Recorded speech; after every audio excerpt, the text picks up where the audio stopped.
Kikibalita tayo ngayon sa News 5 correspondent natin si Marian Enriquez na nagmamonitor po sa pagdinig ng Good Government and Public Accountability Committee.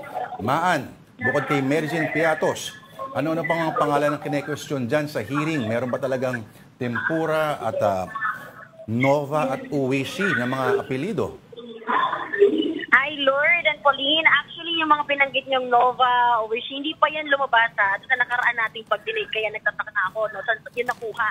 Pero ang malinaw is yung lumabas at in-circulate yan nga ni Congressman Romy Angkop nung nakaraang pagdinig ay yung Mary Grace Piatos. At ito nga, may bago pa kanina, no? Na nilabas si Assistant Majority Leader at Lanao del Sur Zia Alonso Adyong. Kinwestiyon niya yung acknowledgement receipt na sinamiting nga nitong OVP at DepEd dito sa Commission on Audit para i-justify nga yung confidential expenses nito.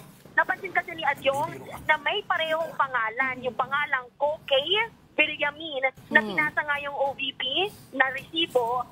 Meron din ang DepEd na pangalang Kokey Villamin pero kapansin-pansin na magkaiba yung pirma nila. So yun yung pinagtataka ni Congressman Adyong kasi daw bakit pareho yung pangalan, magkaiba yung sulat, yung handwriting, magkaiba yung firma. Di si Adyong very obvious daw na hindi lang naman talaga yung pangalang Mary Grace Piatos yung nakita nga nilang questionable at talagang dagdag niya, napakalawak nung nangyayaring pang-aabuso sa pondo nga ng gobyerno. Particular na nga ito dito sa confidential funds ng vice, sa DepEd at sa OVP. Ang problema, higit 2,000 yung acknowledgement receipt na sinubinte nga ng OVP at DepEd under VP Sara na kailangan nilang busisiin. Samantala ito nga, tumulo naman na yung Chief of Staff ni VP Sara na si Atty. Zuleika Lopez matapos na bumalik sa Amerika. Pero yung Assistant Chief of Staff na si Lemuel Ortonio, muling pinatawan ng contempt. Paano ba naman kasi hindi ito muling dumulo ngayon sa pagdinig bago tayo nagpadala pa umano ng liham na nagre-request na i-lift na yung naunang contempt at arrest order laban sa kanya para nga dumalo na siya sa susunod na pagdinig. Ayon niya kay Assistant Majority Leader at ako, Bicol Party List Representative Jill Bungalon, hindi valid yung kanyang reason at pagtuluyanin niya yung pagsuway na senyales na disrespect o disrespeto nga sa komite. Ngayon, pinatitignan naman ni Deputy Speaker Gigi Suarez yung mga posibleng kasong administratibo na maaaring ipataw dun nga sa apat na ipinakontempt na opisyal ng OVP na hanggang ngayon talagang no show pa rin dito sa pagdinig.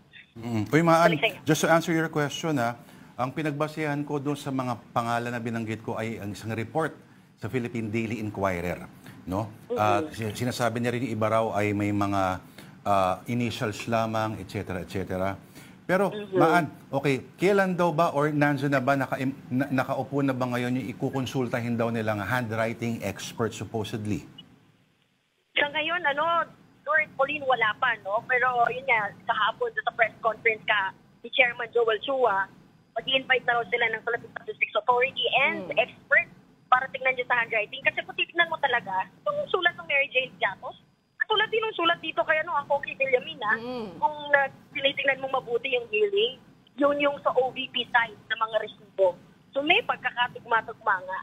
At tingin ng mga kongresista, talaga parang pineke, bogus kumbaga, yung mga ARs, yung mga resibo nito, na minadali na lang na ipasa, lalo na nung lumabas na nga yung Audit Observation Memorandum ng COA na pinaplag nga itong paggasta ng confidential funds ng OVP at DepEd. Okay, maraming salamat para sa update na yan. That was News 5 correspondent Marian Enriquez reporting live from the House of Representatives. Maraming salamat, Maan.